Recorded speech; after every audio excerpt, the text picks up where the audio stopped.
नमस्ते, हमेशा खुश रहो बिटिया। My name is Sachin Pratap Singh, faculty of education and methodology, subject name drama and art in education, session is performing art, Jyoti Vidyapeeth Mahila Vishwavidyalaya. आज का हमारा टॉपिक है परफॉर्मिंग आर्ट। परफॉर्मिंग आर्ट को हिंदी में निष्पादन कलाएं कहा जाता है।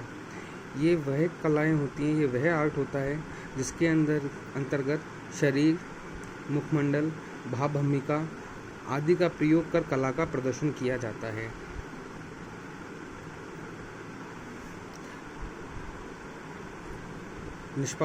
निष्पादन कला के अंतर्गत मूल रूप से नृत्य, संगीत, रंगमंच इत्यादि कलाएं आती हैं तथा इसके साथ साथ जादू, मैम, कठपुतली, सर्कस, गाने, भाषण देना इत्यादि भी इसके अंतर्गत आई जाती हैं। अधिकतर कलाएं रंगमंच पर की जाती हैं। रंगमंच थिएटर को कहा जाता है। थिएटर वह है जहाँ पर अपनी कलाओं का प्रदर्शन किया जाता है।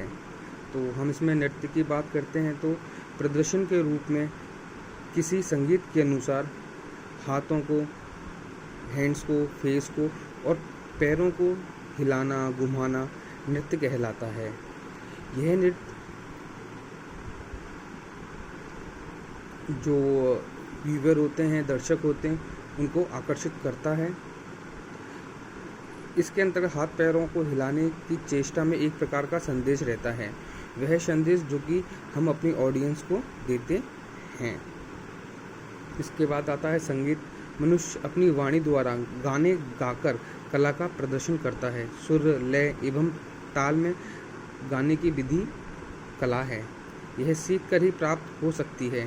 पीढ़ी दर पीढ़ी कई परिवार भारत में संगीत द्वारा जीवनी चलाते हैं।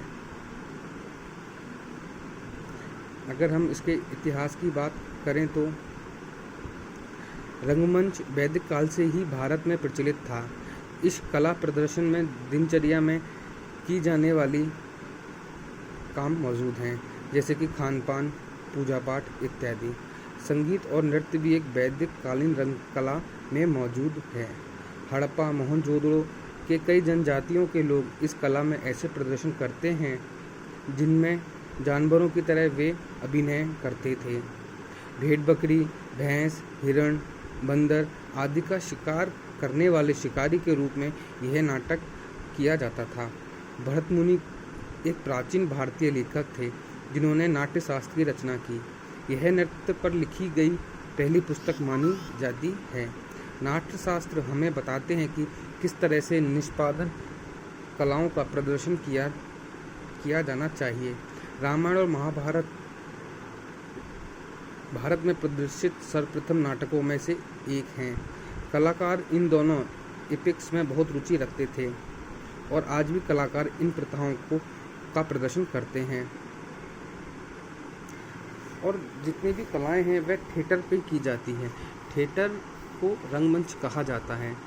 रंगमंच एक प्रकार का एक मंच होता है जिसके सामने ऑडियंस होती है और जस्ट उसके सामने रंगमंच होता है। रंगमंच के ऊपर जो अभिनय करने वाले होते हैं अपनी बातों को अपने ऑडियंस के सामने रखते हैं, जिससे वह ऑडियंस को वो एक मैसेज दे सकें। मैसेज एक सोसाइटी के लिए होता है कि हम सोसाइटी को किस प्रकार अच्छा कर सकते हैं, आगे बढ़ा सकते हैं। इस प्रकार से परफॉर्मिंग आर्ट के जरिए लोगों का या फिर हम कहें लोगों का, ऑडियंस का, श्रोताओं का, देखने वालों का मनोरंजन किया जाता है, जिस मनोरंजन के थ्रू उनको काफ़ी चीज़ें सीखने को मिलती हैं। वो अपनी लाइफ स्टाइल को चेंज भी कर सकते हैं। धन्यवाद। Thank you.